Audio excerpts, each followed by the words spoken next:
Robert. Hello, everyone. Thank you for having me. I prepared a statement of sorts, but I've been listening as well tonight. So I run the community choir at Northern Farm. We've got about 40 regular members who come in and sing once a week, and we do presentations and things like that. I also did, through COVID, a thing where we went around care homes and we sang. A trio of us sang songs for residents in care homes. It was a very beautiful, if cold, experience, as we had to basically stand in the car parks because no one was going in, they hadn't had any visitors. So it was a really lovely thing to be a part of. That was through Northern Farm as well, and the community choir is there.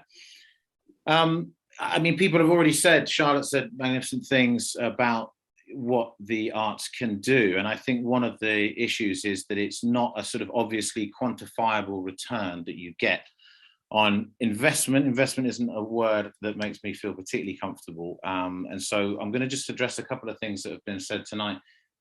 In terms of how when you talk about the 115,000 or the 140,000 in total, given that we were half expecting possibly nothing, it does sound really excellent, and I welcome it, of course. It's great for everybody to have some money.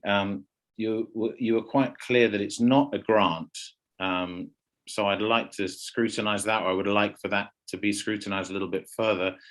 Talk of partnership, there's an element, the cynic within me would suggest it's a sort of a Dragon's Den type situation where you give us a bit of money now, and then if we do well enough with it, then you might give us a little bit more. But of course, that's not the way these organizations are able to work. One of the councillors earlier spoke about, he praised the financial team for making predictions in a time of uncertainty.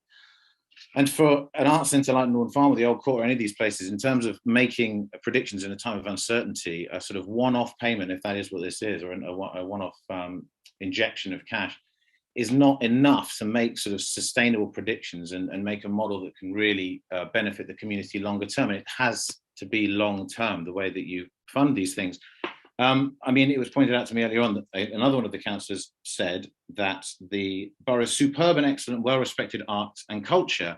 Well, it's got to that place at Northern Farm and other places like it because there have been sustained grants throughout the years. They have to be grants rather than investments, because that is how outreach works. I mean, when you fund people singing in care homes, or if you fund outreach projects for young offenders or whatever it might be, there isn't a sort of obvious way that money is going to come straight back. So I am grateful, or I'm welcoming some of what you're saying, but I suppose I'd just like to ask you, really, if it's not a grant, what is it?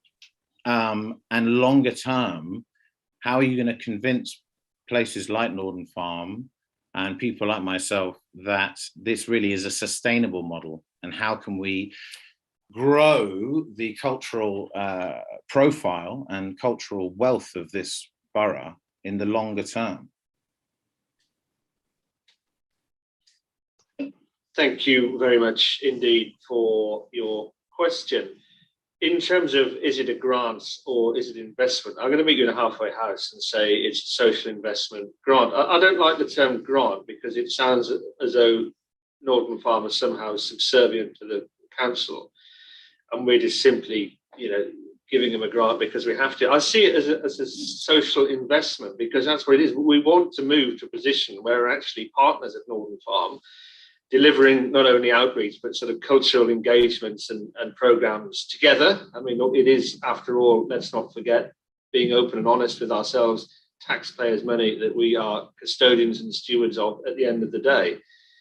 I think they would expect us to take a view of being an investor within any organisation rather than just simply writing out a cheque. And of course, we're not writing out a cheque for Northern Farm. We are making a substantial investment, which is roughly on a par with the investment we made, I think, back in 2018, maybe in 2017 as well. But the fundamental premise of it is we've had this consultant support. Kind of Culture done a really good report, actually, that has opened up a few additional possibilities for Northern Farm to consider in terms of additional revenue generation, program optimization, etc. We are standing square and centre behind them to support the implementation of that.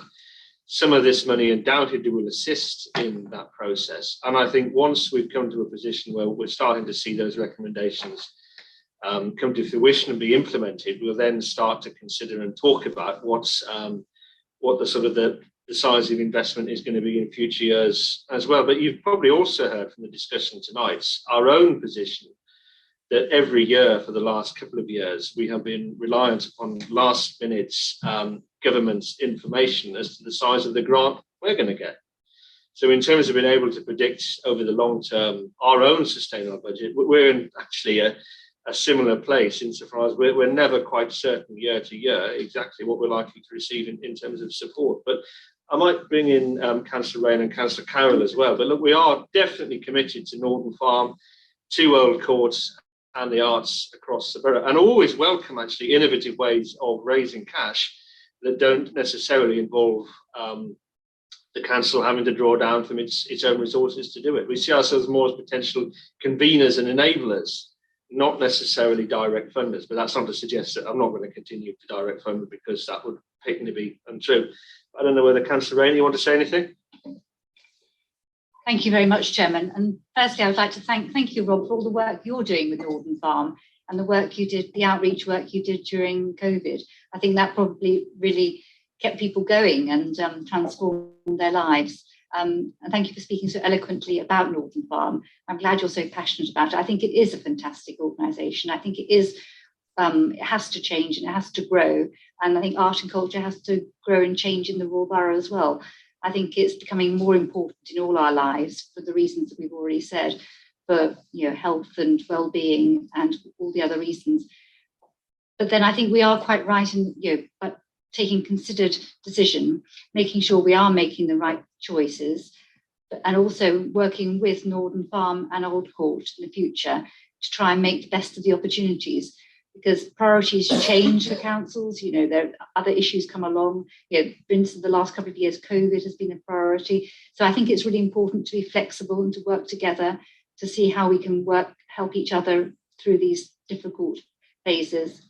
So I'm just really delighted that we're able to put forward £140,000. And as the chairman has said, there's also the possibility of the People's Lottery. Also, as I mentioned, there's the capital grant funding. So there are lots of different ways that we can help all the art and culture in the Royal Borough through the budget tonight. Thank you very much. Thank you, Councillor Raine. And thank you, Rob, for your question as well. Thank you very much.